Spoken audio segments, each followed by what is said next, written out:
पसनी से रिपोर्ट कर रहे हैं हमारे ब्यूरो चीफ सज्जाद मोहम्मद अली। पसनी ड्रग सेंटर को सरकारी ताउन की जरूरत।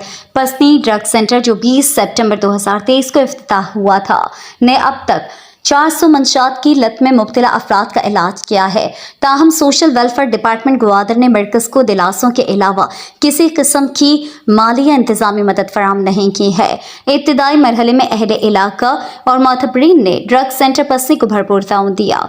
ताहम चंद महीनों के बाद ये ताउन ख़त्म हो गया, जिसमें ग्वादर, जीवनी, पसनी, कुलांच, दश्त, तुरबतमंद, हब शहर, कराची और दीगर इलाकों से मंशियात के आदि अफराद ने खुद को रजिस्टर करवा कर इलाज कराया है। तंगदस्त अफराद को जिनके पास फीस देने की इस्तात नहीं थी, इन्हें मुफ्त इलाज फराहम किया गया। ड्रग सेंटर पसनी के इंफॉर्मेशन सेक्रेटरी साजिद नासिर ने मीडिया से बात करते हुए कहा कि मरकज़ को ज़िले इंतज़ामिया ग्वादर, लोकल इंतज़ामिया पसनी, MPA ग्वादर मौलाना हिदायतुर्रहमान बलोच और सरकारी सतह पर किसी किस्म की मदद नहीं मिली है। उन्होंने कहा कि ड्रग सेंटर पसनी को माली इमदाद, दवाइयों और दीगर ज़रूरी सामान की फराहमी की अशद ज़रूरत है। उन्होंने हुकूमत से अपील की है कि वो मरकज़ को ताउन फराहम करे ताकि वो मंशियात की लत में मुब्तला अफराद की मदद जारी रख सकें।